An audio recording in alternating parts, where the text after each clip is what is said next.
welcome back to another very special episode of the Film Alchemist podcast, the show where we look at movies we love, break them apart, to find out what gives them their doll magic. I'm your host, Josh Griffey, joined as always by my newly formed evil devil doll and co-host, Alex Dandino. Folks, we're on Patreon. I know you know, but my goodness, it is so much fun. All it takes is $1 a month, and you can join the Discord server where we talk shit about all kinds of crazy stuff. There's D&D stuff, there's Q&As, there's long box talk, who even knows? For $3 a month, you can get on the patron exclusive trade. We do 2 free episodes this month. 2 episodes will drop this month that only patrons can listen to. You don't want to miss them, guys. And then if you go even further, you can start requesting episodes yourself. Maybe curate a month if you get all the way to the Highlander level. Who knows? That's right. There. As you ascend the rank of our very official Highlander Patreon tiers, you very get to official. Request more and more movies. You get to curate the show to be exactly what you want. The community's been amazing so far. We want to always issue a huge thank you to those of you who are already patrons, and welcome those of you who are about to be. Something you can do for free to help the show out. Leave us a rating and review wherever you find us, especially if that's the Apple Podcast app. Help us punch up at the algorithmic overlords. Get some more alchemists into the party. Guys, also, you can go to YouTube, subscribe to our channel there, Film Alchemist. You can find video versions of most of these pods, along with other stuff we're always working on for you over there. Email the show, filmalchemistpod@gmail.com. Also, you can find us on all the socials you're on. That's a great way to talk to us. Get a hold of us. Let us know what you think of the show or movies you want to hear talked about. We're easy to get a hold of. We love hearing from you guys. Oh, we're very easy. Right. We're so easy. We're so easy. Time for business. We're almost as easy as a movie that starts with graphic card splooge, little cartoon devil doll sperms, devil doll eggs. Yeah, this is like a whole anatomy lesson that we didn't know. Let's just get this going at the top. We thought that Tiff was essentially the Black Cauldron, right? Remember that movie? The Black Cauldron, where evil stirred and was birth forced into the world. I had no idea this was so biological. Of course, today we are this guy's is 31 pods in 31 days. We're hacking our way through the Child's Play series. Thank you guys for being with us. We know it's a lot of episodes. We love the feedback. Thank you. All right. Today we're on Seed of Chucky. I don't want to sugarcoat it. I think this movie is mostly not good. I would say, though, is that it has some really interesting parts, right? That if you can kind of tolerate the Chucky has gone too far to one side and bring it back a little bit, this is a very nice completion to the Charles Lee Ray becomes Dumbala's plaything, right? Dumbala's Fifi to be mocked and had made mockery of. This movie's a really beautiful bow on that theory, right? And Jennifer Tilly should just get all the praise for her very self-aware and self-eviscerating performance. Alex, opening thoughts on The Seed of Chucky. Yeah, Seed of Chucky is not a particularly good movie. I will say that up front. I enjoy it still. It's a fun, there's fun aspects of this movie, but yeah, like, I'm sorry. As soon as you start with a CGI splooge dripping down the screen, that's pretty much going to be the indicator of the quality of film to come. Normally it's a 50-50. You're like, who knows? I mean, sorry, let me rephrase. What it is an indication of the movie when it's not a porno of the movie that's about to happen. You know, when it's a porno, you're like, well, I expected that. That just came early. Like, this is more just like interesting. Seed of Chucky is to me trying to do something that is really difficult to do in the horror genre. At least do well. When movies like this try to effectively meta their own story, you either get Scream 2 or you get Seed of Chucky. Scream 2 is a very fascinating example because also the conceit of the movie in general is that it's meta. But when you bring the original concept back to Scream with the stab concept and all that kind of stuff, it works on a whole other level and it pushes the story forward. Seed of Chucky has those elements in the movie, like has these meta elements of the story itself. However, because that's not the focus and the plot of the movie at all, it's basically just kind of like window dressing for it. It suffers a little bit. And I think that's what makes the movie not very good. However, there are great parts of this movie that are a lot of fucking fun. And if you can't commit to the bit, which is like the most important thing about the Child's Play series, if you can't commit to the bit, you're going to be lost at the very beginning. And to me, that's the really important thing about watching Child's Play, is committing to the fact that this is about, at its base, a killer voodoo doll. That's it.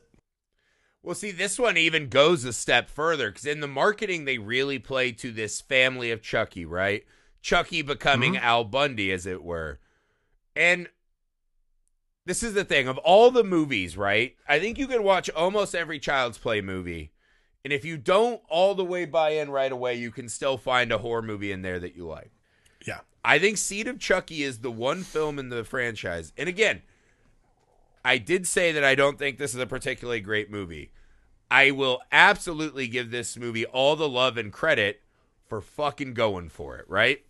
Yes. Instead of just making a bad rehashing of the first one because you're afraid to upset the cart, right, I would way rather see someone take wild fucking swings like this one.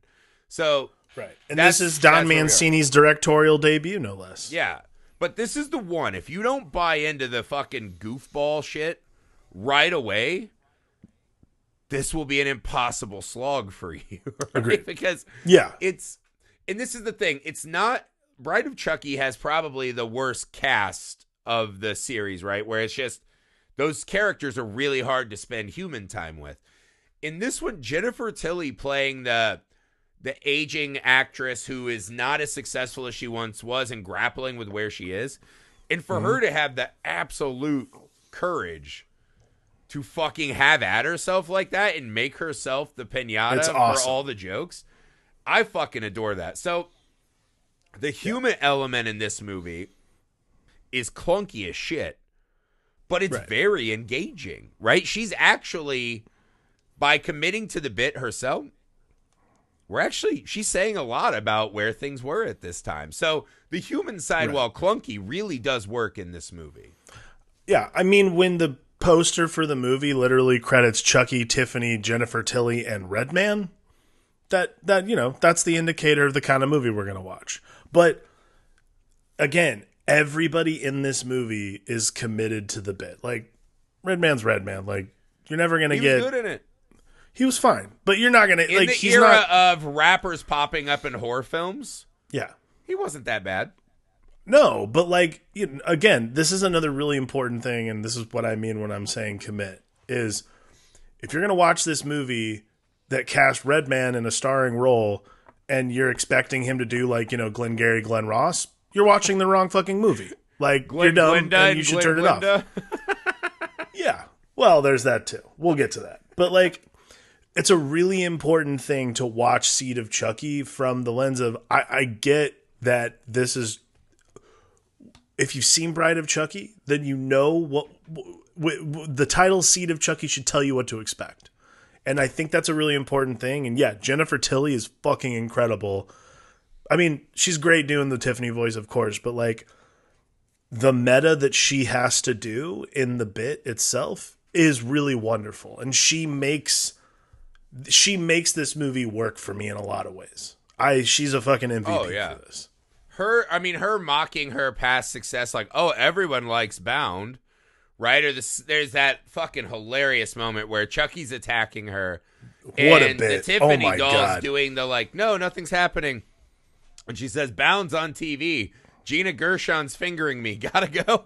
I was fucking dying laughing. I had to pause the movie because I knew I was going to miss something. I laughed for a solid like 5 minutes. It was it's an amazing. So fucking funny. That's a great joke. That's an amazing line for a movie like this. Like that is some fucking highbrow humor right there. That is really funny to me. Yeah, but not only that, right? That's her making fun of something that was very successful. Even the stuff about her sneaking back into the effects department to get her chewed on candy bar.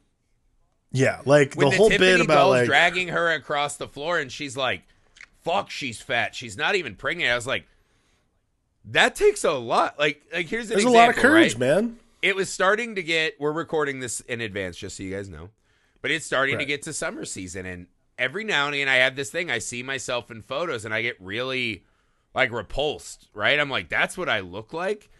And you have these like body issues as you start aging and this and that. And it bothers me, right? I'm like, I don't want to get just randomly in photos now.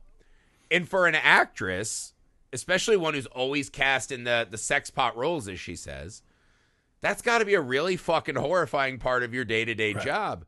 And for her to just take it head on like that, brilliant. I mean, but like she's also doing, there's also this other undercurrent that she's doing, which is like this movie came out in 2004, which again, like we talked about with Bride of Chucky, this movie comes out in 2004 when like everyone in a horror movie is wearing a crop top and getting murdered. Like that's like the bit. That's how it's supposed to do. Like get murdered, but sexy.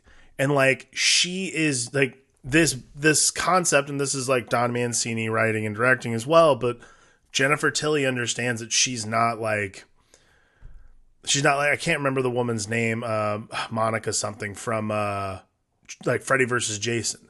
But like she's not gonna do a crop top bit in a movie that doesn't require it. And I think that's really fun for her to not poke fun at herself necessarily, but just poke fun at the genre of and what was happening at the time with all these kinds of movies. Like saying like, it's not about, this is a movie about a murderous doll couple. It's not about like, how hot can we make this girl before she gets murdered? That is what the movie is. And that is what is so great about Jennifer Tilly's commitment to the whole thing. So I loved all of it. Like, I mean, it goes, and I mean, it's just that is very fun to me. She is a star for that, for this.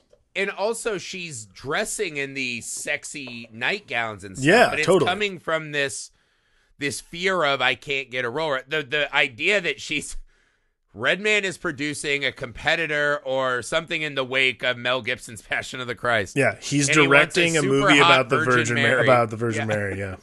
And she wants to prove so then we're getting into this like casting couch culture. So she's saying something with that, and her, she's stressing out over that decision. There's even a bit that I was like, holy shit, she's going in on herself. When we see her assistant writing her own fan mail. Yeah. And I was just like, oh my God, she's being...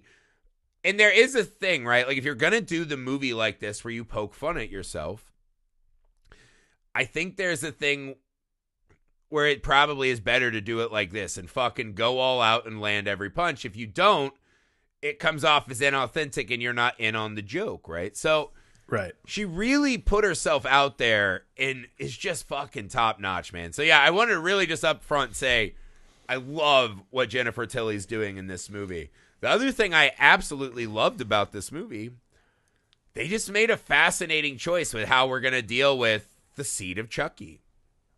We start the movie in a classic old style Chucky POV, right? Being opened. Oh, it's hideous. Blah, blah, blah. Family, picking the doll up. The doll's moving around. The doll starts killing the family, right? This feels like worn territory, but there are subtle clues that it's not. We wake up and it's a fucking weird carnival biker screaming at a doll that it's pissing his pants. And the doll wakes up and he's in this weird, peaches and shit face, whatever the fucking road show's called. I don't even know what the bid is. I'm like, how is he selling tickets to this? Whatever. Yeah. I gotta say, like, who wants to go watch a ventriloquist competition? That was very weird. Yeah, I was like, is there a lot of crossover between like Jeff Dunham and like Sturges fans? Like, what is this place? And it's in England out of nowhere.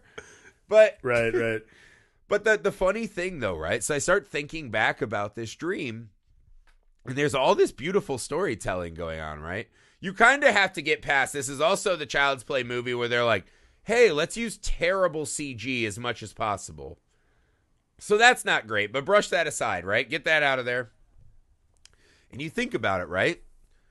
The doll is so hideous. The doll is calling itself this hideous creation throughout the movie.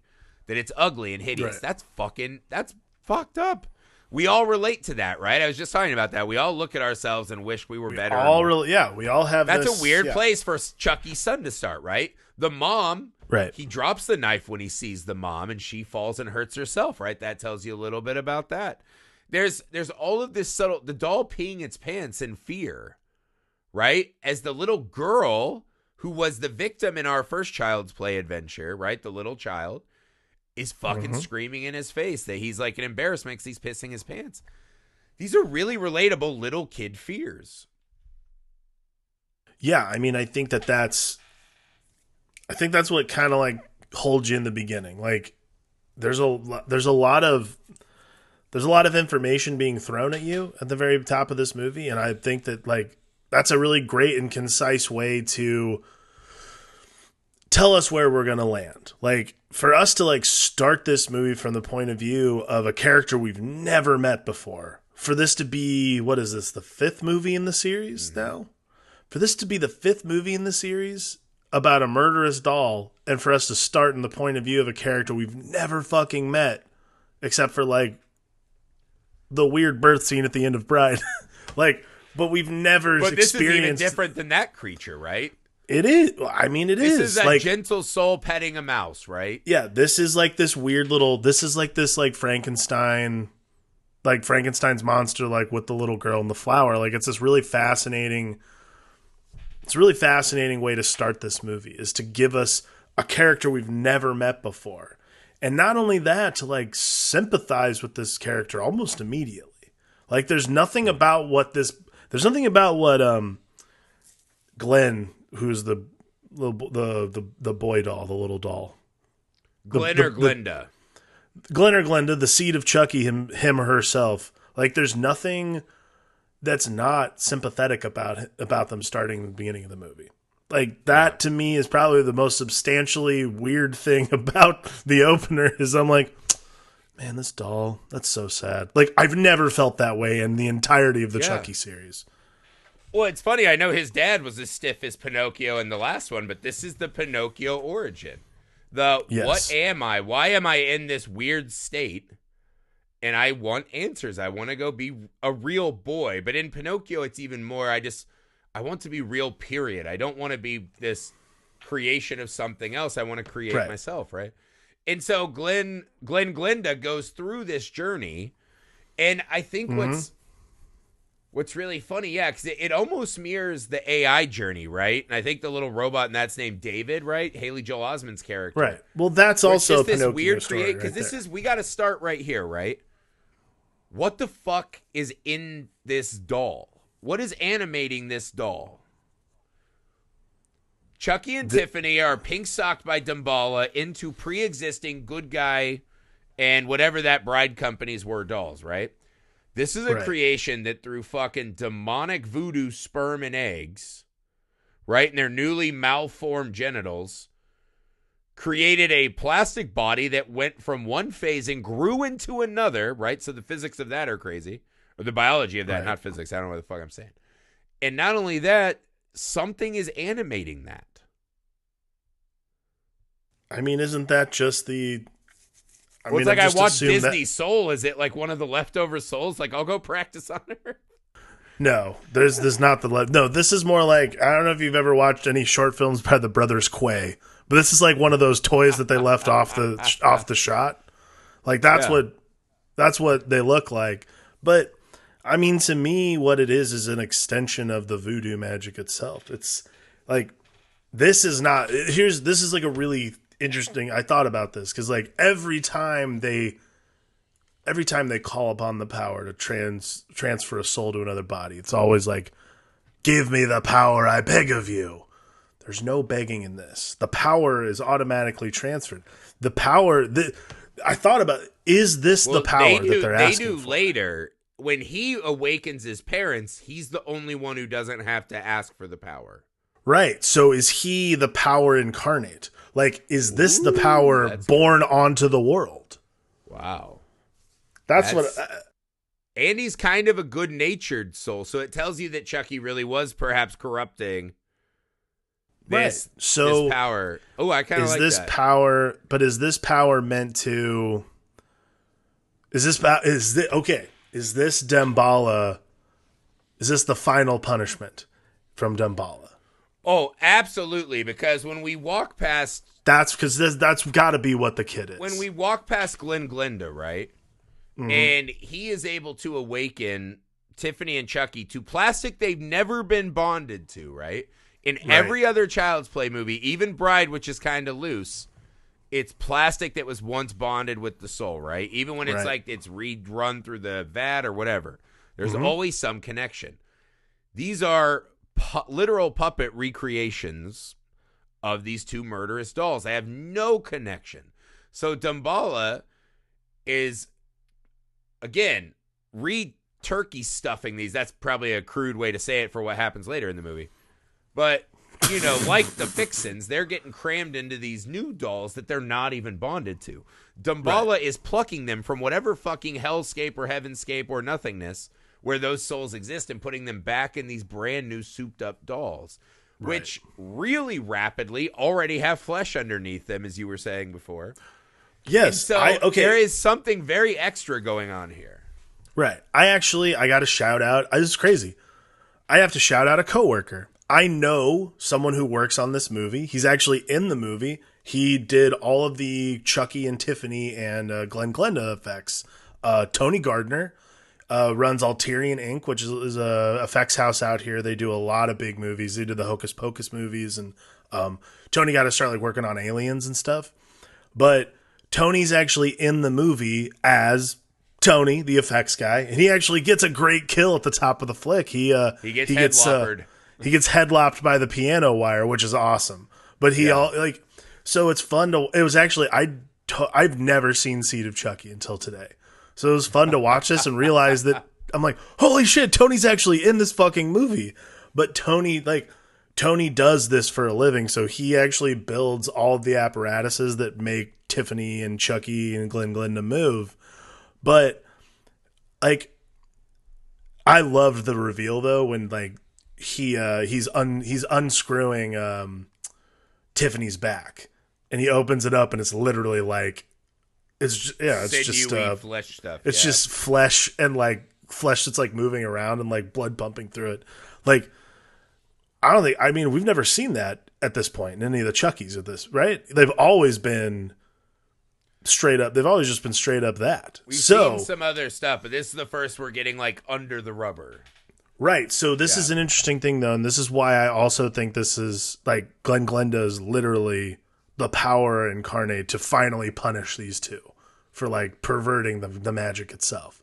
Is the magic is supposed to slowly, like as you stay in the body long enough, you become human. So it automatically doesn't make sense that she would already be flesh and blood unless by bringing them back to life in the bodies that have been created by Tony,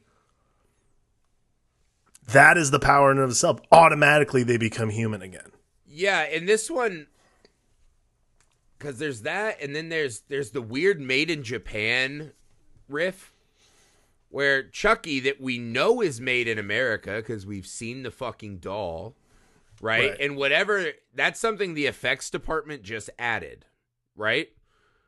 He's never had that in any movie before. Why did the effects department have it, and why did that fucking demonic kid have it, who was birthed before the fucking set of this movie? So there's another kind of creepy, the magic is forming them in new and different ways, right? Right. You even see it because they come out and they're murdering. This is the one where Chucky breaks, right? Now Chucky is Homer Simpson and Al Bundy, right? This is the one. It's such a strange riff in the film, right? Because Bride of Chucky's very honest to who Charles Lee Ray was. That he's just this sack of shit, and maybe because they're dolls now, they can have something. But mostly he's just a murderous, betraying sack of shit. Right. Chucky really is trying to play the sitcom dad in this movie. Yeah. Well, it makes you feel almost like, is that fully him? Or does he have to play that role? Not only is he trying to play the sitcom dad, the movie follows very specific sitcom dad beats. Yeah. Like, you know, baby's first murder and all these other kinds of beats that they try to hit. Like even at the end when he has his like literally, I mean, I wrote in my notes, I'm like, this is just a Full House bit. Like this is like you can almost hear the reconciliation music that plays whenever like Danny Tanner realizes he was a total dickbag or something like that, or one of the kids comes clean about smoking. You can almost hear the music when he like kind of says, he's like, this is who I am. I'm okay with this. Like, this is what and like, we'll get more into that, but like, it's this really fascinating thing throughout the movie, how sitcom-y everything is, actually. That's the music plays, and then fucking DJ and Stephanie saunter into Uncle Jesse's room, and they're like, Uncle Jesse, we fucking maimed Gibbler. And he just goes, have mercy. Have mercy. And it's like, and it plays us to commercial break. Whatever happened? Yeah, exactly. Oh, God. Have mercy on poor Gibbler. And then Mr. Woodchuck's over there just butt fucking someone, and you're like, what's happened? The show's off the rails. But yeah, I mean, it's such an absurd, and it's not stupid because it's a really funny way to look at this, right? But it doesn't really track with anything we've ever seen. No. And I don't love and this is the fucking funny thing, and this is, again, what I love about this movie, is that they don't really care that most of us are going to be like, we don't want fucking Homer Simpson Chucky. We want murder Chucky, flipping people off Chucky. You know, now fucking Chucky. Like, we want that, right? That's really fun. And this one, him and Tiffany decide, because they have a boy now, the fucking Glinda doll says, why do you kill? And they have to sit there, and Charles Lee Ray doesn't have an answer for that. He tries to hem-haw around it and gets fucking harassed by these two, the morality cops, into making an oath to not kill. Right. What a fucking bizarre thing to add into the slasher franchise. It's a peculiar wrinkle for a movie that, and again, this is a huge sitcom trope. Like, this goes back to what we were talking about already. Like, there's always the bargain. Like, in sitcoms, especially about families, there's always the bargain. Like, we can't do that or something bad will happen. So, like, there's all these extra bits, and you're just like, what is happening? And then, like, from there, you also get a lot of these. There's just so much, like, sight gag stuff that happens, like killing Britney Spears, and you're just like, I get it. Like, that's a real 2000s joke. Like, understood. Thank you. That will never age well. Yeah. But I do love the I do love the John Waters bit. That is, apparently he's a huge fan of these movies too, which is why he wanted to do it. Well, but it's funny because the kind of creepy comedy is just right up his alley. So he's a great cameo. But what I love about that bit too, though, is like it's interesting because so basically Glinda doll scares the shit out of John Waters so badly that he like bumps into sulfuric acid and like it pours all over his head and his head melts.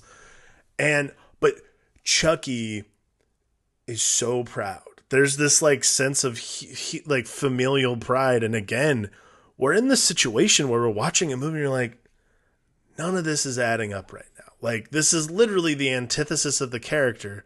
So again, I'm going back to something you said earlier. Is this actually Chucky all the way? Well, that's what I mean. Is this him being somewhat piloted? I think you're onto something because, yeah, but piloted by who? Damballa? Yes. But for what purpose? But this is, okay, so this is all bubbling up to this crux, right? do we even need to do the voodoo pregnancy? That's like a super cringy thing that gets added. They even animated the little cum and all that. Anyways, we'll get to all that. It was so gross. Like, but the whole theory is that Tiffany is also trying not to murder, but they have this really weird bit in the movie where they are almost making fun of drug rehab. Right? They're like, it's not a real thing. And it's kind of their subtle play. It's not drugs, it's murder. But I was like, you're kind of shitting on like recovery programs. Yeah. Neither here nor there, right? Tiffany can't keep her word. She stabs Redman's dick and guts him right at the table.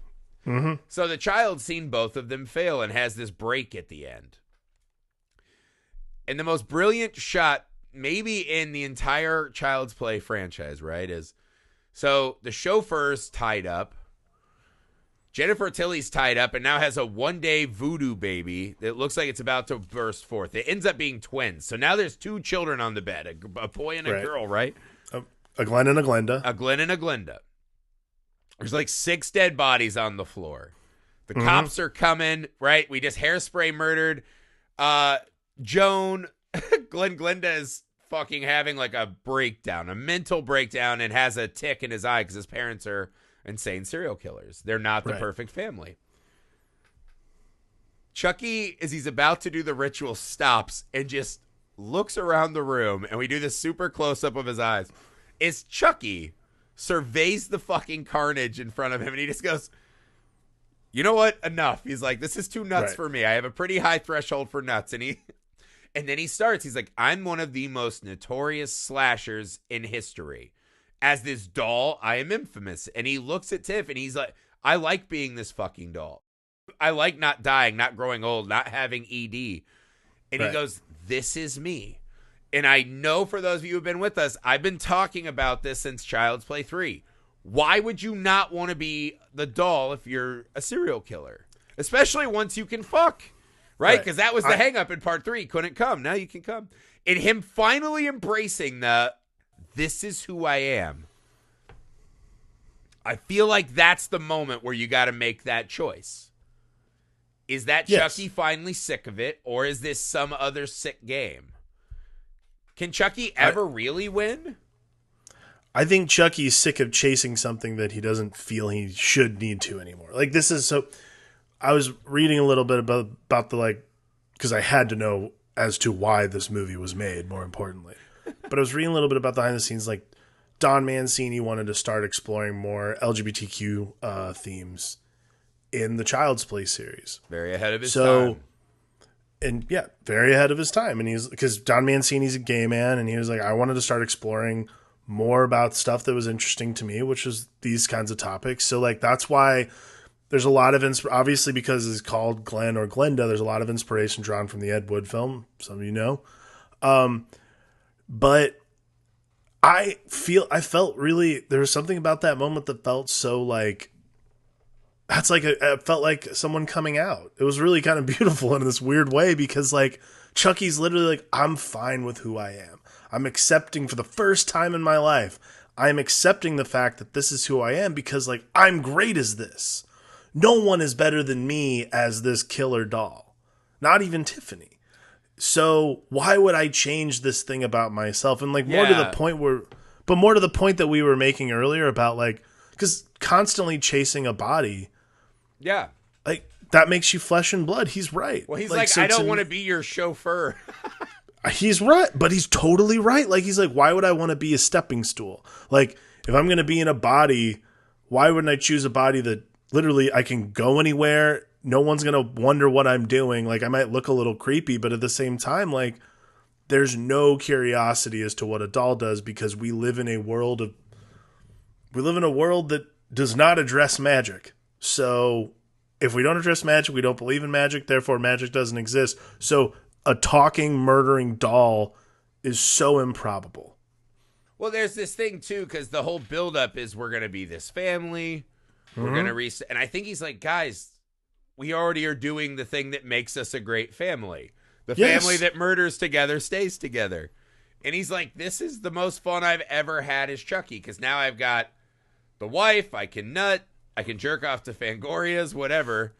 And now I've got a boy that I'm proud of. I can, have a... a boy or a daughter, he can have whatever, right? Him and Tiff keep fighting over it. Right. But he seems to really be invested in his child. And so I think this is good enough. We can just be the three murdered. And it's this very weird fucking debate to be having as the viewer along with this movie. It's a weird debate to be having in this movie, let alone the Child's Play series. Yeah, because we've had Chucky jerking off into a cup to turkey baster Jennifer Tilly, which is fucking so insane, gross. Right? You're like, God damn. This movie held nothing back. No. And we're just killing and killing and killing. And then that really shocking moment at the end is, Glenda has a break. And we find it was Glenda. Glenn is Glenda and Glenda is Glenn, I feel like, right? There's like this crossing over. So dressed as his mother or her mother murders fucking Joan, right? And Chucky's like, it's okay, I'm not trying to rub it in your face. It's okay that you murder, right? He's being like a sympathetic husband and dad. He's trying to understand. He's trying to understand his kid.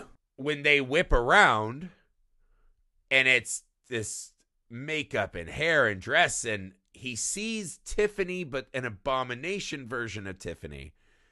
And that's the first time we see Tiffany and Chucky being like, oh, fuck. Yeah. These two serial killer, horrible sacks of shit actually have a moment of pause of being like, oh, fuck, what have we done? Oh, shit, the sky rolls hard. Yeah. But not only that, like, oh, man, we're fucking bad parents. What have we done? What have we fucking foisted upon the world? Okay. And that's insane. But it's insane. But this is the crazier part about this is it's so fucking relatable. Like, you and I, when we log on here, like, every night to talk about, like, whenever we log on to talk about movies, we have, like, 20 minutes of, like, discussing our day, and almost routinely it's like, am I fucking up? Am I that bad of a parent? Like, like last week when we did a pod session, I actually was like, I think I fucked my kid up by, like, not feeding him X, Y, and Z and all this stuff, and I literally had the worst day, and you're like, it's fine. Like, this debate, though, that's happening in that moment where they're like, oh, shit. All of us go through that when you're a parent. You're sitting there like, I mean, serial killers being parents that are worried about their offspring is fucking hilarious. It's fucking hilarious. And you're just sitting there and you're like, how am I relating right now to Chucky and Tiffany's plight as parents of a shared soul-bodied serial killing doll that we procreated? Don't even know. I mean, I guess the question someone who is being a smartass would throw back on me is like, well, when you and your wife fuck, what occupies your son? Oh, you just believe in souls now? And I'm like, am I to believe that whoever is the soul-picking crane game of the universe plucked my son from the same place that two fucking demon rubber humpies fucking, that's the same crane game? Like, are you fucking kidding me? But that's kind of what this movie is. That's kind of what it is, man. And I kind of like, because there's this really beautiful, nature versus nurture kind of riff in it. And the idea that he came from the doll, because that's the thing. She becomes the doll factory at the end of the last one. And he came off the line not having a side, man. But this is the thing. There's something extra with Glenda because they have this really nice nature, which it feels like they have not had a great run, right? Being in the fucking weird shit-face carnival, that doesn't seem like a great place to live. So he kept his good demeanor until he realized his parents were so fucking beyond saving, and he's like, we're not going to be the perfect family, which was seemingly his bedtime story dream. Right? When his parents lied to him and just fucking snaps. We see the tick develop. Right? And then that scene, I was like, that felt very much like something that a gay viewer would latch onto, right? That when he's screaming over Chucky's body, are you proud of me now, Dad? I'm your little boy. Because, I'm a straight guy, but I went through a lot of that with my dad when I was like, hey, I'm in a play. And he's like, gay. Hey, I'm wrestling. No. Wait, the spandex wrestling? Gay. And just like, just this constant devaluing of my activities is not manly enough to be worth his attention. Sure. And there is that, like, just standing over him like, fucking acknowledge me. And, it takes the ugly form of all too often of what they want you to be. Yeah. And I was like, that's the fucking, this is kind of always the paradox of Child's Play movies, is I'm saying that out loud and I'm like, that sounds like it would be from a really good, like, Oscar bait movie. Yes. But it's from the fucking dumb, like, we just saw the Turkey Baster Voodoo Babies, like, 1 second before that happens. A movie. It's insane. A movie that literally opens with dripping splooge down the screen is a movie that actually covers a lot of the bases that you might, as like way ahead of questioning a parent, way ahead of its time.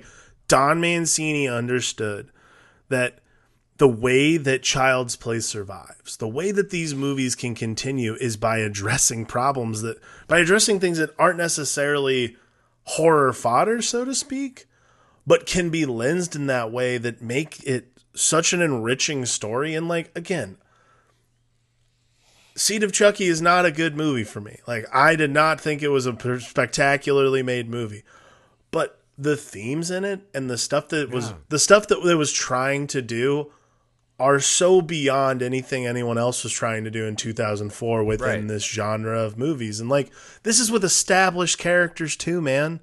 This is a 10-year-old franchise. This was established characters. And what it does is it plants the seed in your mind where you leave, and for days you're like, wait, what?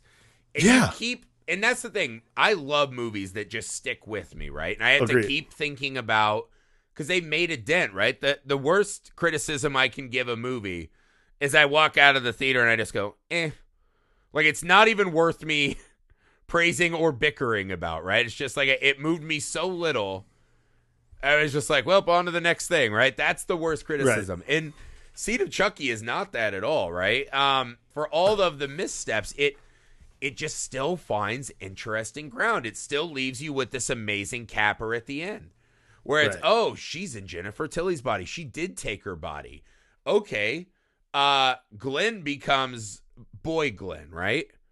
Right. Who the fuck is inhabiting Glinda, right? So now we have a second soul crane game that is apparently showing all these signs of being an evil soul. Right. Chucky somehow, this is the thing, everyone in this family is amazing at mailing themselves. Chucky mails the hand and maybe kills Glenn, right? So there's this fucking madness to it. But then you start having to think it out, like, so Jennifer Tilly's been serial killing. And one of her kids might be a serial killer, but not the kid that was the evil doll that had the mental break at the fucking turkey basting. Why did the chauffeur jump in front of the knife? And that's what I mean. It's one of those movies where you're like, it does not require this much headspace. Yeah. But it fucking, like Chucky breaking the door down, it fucking takes that headspace. Right. It just like, it's constantly requiring you to ask the question. Yeah. And I think that's a really important thing about this movie is, while on the surface it doesn't seem to be doing much, it's a movie that sticks with you for days later. Like, that's an important thing about any of these movies, particularly Child's Play. I think this is a really, really important thing about later Child's Play movies, starting with Bride, which is like, you can write them off as uninteresting or as not well made or so on and so forth. That is your business.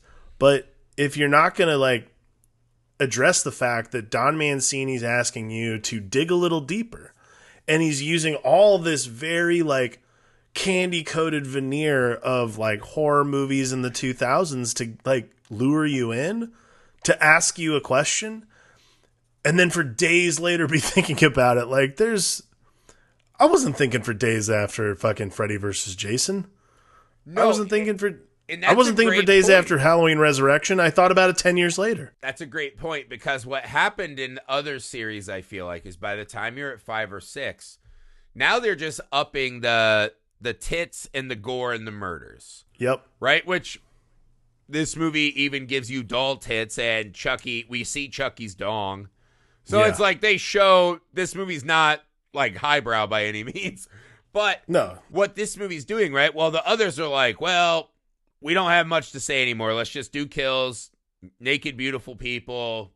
We'll get through another, right? And then eventually they'll find something, right? Like, oh, Jason Takes Manhattan. That's a fucked up, weird version. Okay, fine. Right. This one, instead of going up on that, because I would say the kills in this one are pretty pedestrian, right? We've got, they're not even like, very a dick stabbing. We've got a blowtorch. We've got a headshot. There's nothing. There's a car crash. Okay, that is absolutely nonsense comparatively to like what we've seen in other so movies. they're not going up on, oh, now Chucky's like crawling through the guts and emerging through the mouth, right? Every time I watch a Child's Play movie, I'm like, how have they not done that kill where Chucky like births himself out of someone's head, right? Like, it just seems like a logical thing to do with a small toy killer. But they didn't need to go there, right? The kills are there because it's Child's Play, and this is Chucky's hobby, his recreation, as he says in the movie. But what it's doing is it's fucking taking you to this other. It really does. It really is the franchise of like a never-ending Twilight Zone series, movie or show. Yeah. And that would make sense based on where it came from. Like, this is the ultimate Talkie Tina. Like, this is the proliferation of how bad can Talkie Tina get? This bad. That's and how bad. fucked up is it? Chucky wants to go full circle and go back to being a dad from a Twilight Zone episode. Right. Right? It's we gotta end with this. Chucky buying in this movie is strange because Tiff wants to buy in.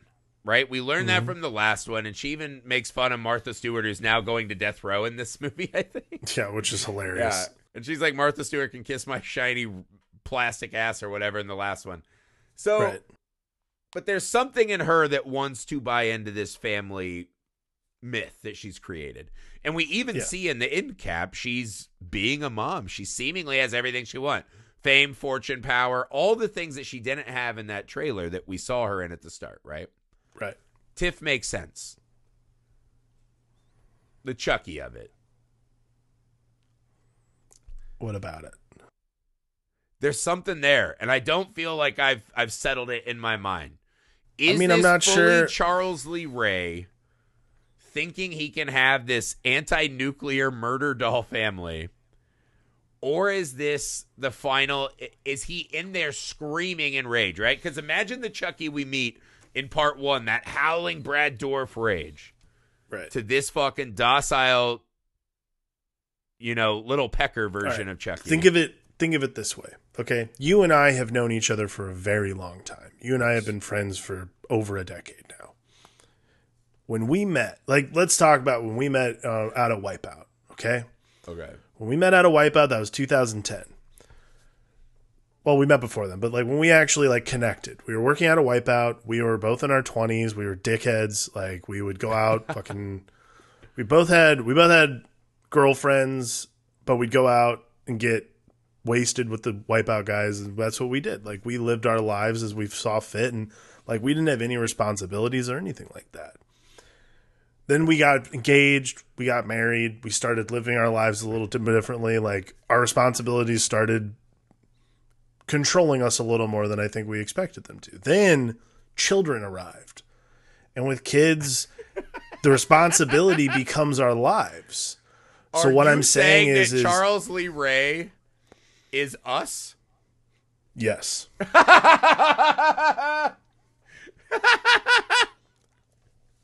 It would make sense. Because think about this. This is a movie franchise that starts in the 80s. Okay. The height, the end of the 80s. This is shit time in the 80s. Nuts. The wave is crested, yeah. Yeah, we're getting crazy. We're about to hit the early 90s and that kind of thing. Charles Lee Ray, the fucking doll, the fucking murdering doll. That's where we start with this. Not a care in the world, just wanting to kill and become a kid again, so to speak, so he can keep killing. Then he meets Tiffany again. His priorities rearrange a little bit. He's like, I can do this with someone. I want a partner. And then a kid shows up. When you don't realize you're a parent and all of a sudden you're a parent, when I became a dad, it was one of those things where it's oh my God, everything's at stake now. So I think what we're looking at though is it's a metaphor for becoming an adult. It's weird to think that way, but Seed of Chucky is a movie that's essentially a metaphor for adulthood. But yes, but he's a fucking serial murderer. He's a serial murderer. What else do I have to say? He's a serial killer. Well, I'm not saying you and I are serial killers, but I'm saying we certainly have grown up a little bit in the last 10 years. Yeah, I mean, I guess this was before the CGI fucking Kermit the Frog karate fight that they do at the end. But yeah, well, it's just it's a baffling thing. The idea that, because I was wondering, I was like, is this Charles Lee Ray, who's finally been just worn down to a nub? He's like, Damballa, enough. I see this madness before me. It's like, you've gotten me 4 times. I got it. I fucking blew it. I fucking suck. Yeah. And I'm not going to try to escape my lot anymore. But then at the end, he's strangling that kid to death. How does that not sum up our lives as parents? Well, the big gaping hole is that we just used to get too drunk and party too hard, not fucking serial kill. Right. But, like, obviously we're not serial killers, but, like, at the same time, like, how does that not Unless relate you're talking to us? About like, Stella Artois. Idiot. Stella Artois. This guy, very classy on this pod. We only drink classy beers. Fancy.